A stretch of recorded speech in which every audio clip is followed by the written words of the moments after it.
Selamat pagi sahabat konservasi. Melanjutkan dari berbagai macam materi yang sudah disampaikan di depan.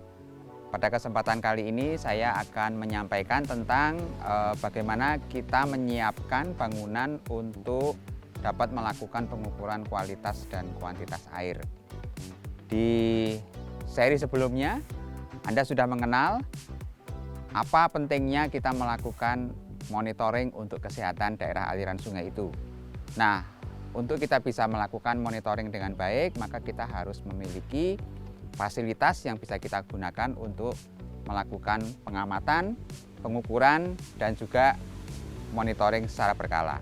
Nah, di belakang saya ini sudah ada salah satu tipe bangunan yang biasa disebut sebagai stasiun pengamatan aliran sungai atau disingkat sebagai SPAS. Stasiun pengamatan aliran sungai memiliki banyak sekali fungsi. Ya, selain sebagai tempat untuk kita melakukan pengukuran, pada seri berikutnya Anda sudah menyaksikan bagaimana melakukan pengukuran debit, pengukuran suspensi, bahkan kita juga bisa mengambil sampel air untuk diukur atau dianalisis kualitasnya. Dan juga ini bisa dipasang berbagai macam alat yang dia bisa memonitor secara berkala, terus-menerus, ya tergantung alatnya, otomatis atau manual. Nah, SPAS yang ada di belakang ini itu memang terlihat besar ya, karena ini menyesuaikan dengan profil dari sungai ini.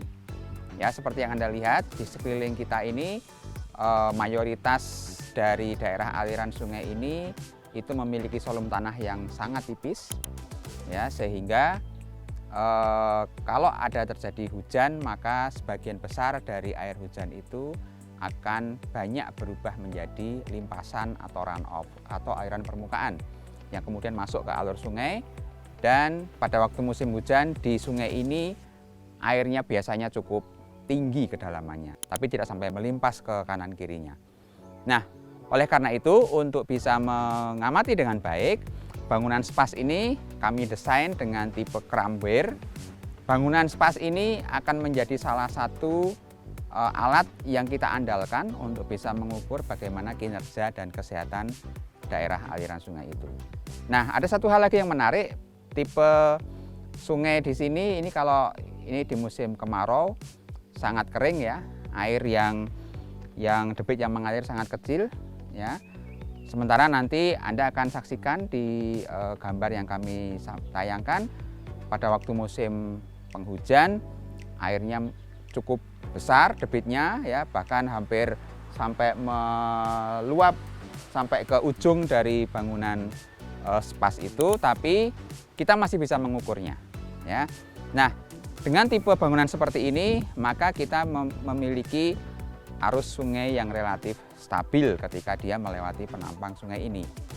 Ya, sehingga dengan demikian kita bisa memperoleh data dan informasi dari hasil pengukuran berbagai macam parameter hidrologi tadi untuk bisa mendapatkan hasil monitoring kualitas dan kesehatan daerah aliran sungai yang baik. Beberapa alat yang bisa dipasang di sini diantaranya adalah logger, yaitu automatic water level recorder. Itu di video sebelumnya Anda sudah bisa mengenal berbagai macam tipe logger. Pada bangunan ini kami gunakan tipe logger yang kecil ukurannya sehingga dia tidak membutuhkan bangunan tersendiri. Ya, nanti akan kita tunjukkan dia loggernya tinggal dimasukkan ke dalam salah satu sisi dari bangunan ini. Di samping itu sebenarnya kita juga bisa memasang alat untuk mengambil suspensi yang kami kembangkan dengan istilah racing stick suspended sampler. Dengan bantuan racing stick suspended sampler ini, setiap ada kejadian hujan kita akan memperoleh informasi tentang tinggi muka air dan juga kita akan mendapatkan sampel suspensi, bahkan bisa kita gunakan juga untuk mengukur kualitas air yang mengalir melewati stasiun pengamatan aliran sungai ini.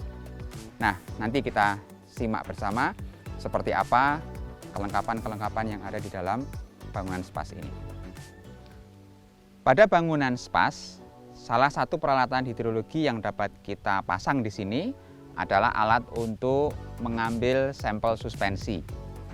Seperti yang tadi kami sampaikan, alat itu yang kami gunakan dan kami kembangkan adalah Racing Stick Suspended Sampler. Nah, di mana alat itu akan dipasang? Racing Stick Suspended Sampler itu akan kami pasang pada bagian salah satu sisi dari bangunan spas. Ya, jadi dia nanti sejajar dengan arus sungai, kemudian dia tegak lurus dengan penampang dari spas ini. Nah, dari setiap lubang pada RSS ini, kemudian nanti kita pasang, kita lengkapi dengan selang, ya, selang kecil yang kemudian nanti dihubungkan dengan botol suspensi. Nah, di mana botol suspensi ditempatkan? Botol suspensi itu bisa kita install pada dinding salah satu sisi dari spas ini.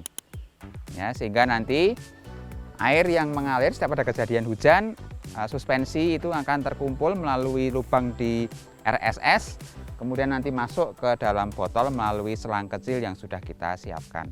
Sehingga setiap kali kejadian hujan, kita bisa panen banyak sekali data sampel suspensi.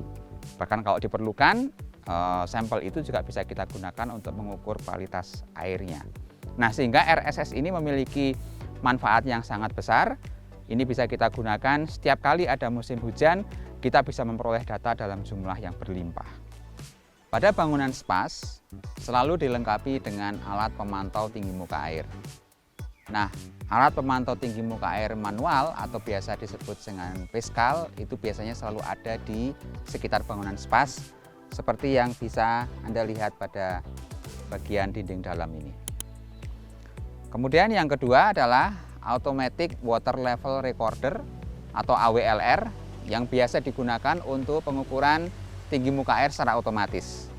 Nah, ada banyak sekali tipe AWLR, baik yang menggunakan pelampung ataupun yang menggunakan sensor tekanan air. Nah, pada bangunan spas ini kami memilih untuk menggunakan AWLR yang kompak, ukurannya kecil, bukan tipe pelampung, tapi menggunakan sensor tekanan, di mana di dalam alat yang kecil itu sudah tersimpan memori, sudah tersimpan baterai yang bisa bertahan hingga 5 tahun, dan itu nanti tinggal kita gunakan di lokasi penelitian kita. Nah, karena alatnya itu simple, kecil, kompak, ya, sehingga itu relatif mudah untuk dipasang dan dia tidak menimbulkan orang lain untuk mengganggu. Nah, pada bangunan ini alat tersebut kita pasang pada bagian salah satu sisi dari bangunan spas. Kita lengkapi dengan pipa ke bawah yang itu nanti langsung terhubung dengan sungai. Jadi setiap tinggi muka air itu naik, maka air di dalam pipa ini nanti juga akan mengikuti naik turunnya tinggi muka air. Otomatis di dalamnya ada logger sehingga logger akan mencatat. Nah, caranya cukup mudah. Di sini sudah kita siapkan pipa kecil di dalamnya, yang di bagian bawah itu ada lubang-lubang yang terhubung dengan sungai, sehingga nanti alat itu tinggal kita ikat, kemudian kita masukkan ke dalam pipa ini untuk bisa sampai ke permukaan air yang paling rendah. Setelah itu baru nanti kita tutup, kemudian kita kunci dan kita tinggal. Maka dia akan bekerja selama 24 jam kali 7 hari kali sekian bulan sesuai dengan kebutuhan pengamatan kita.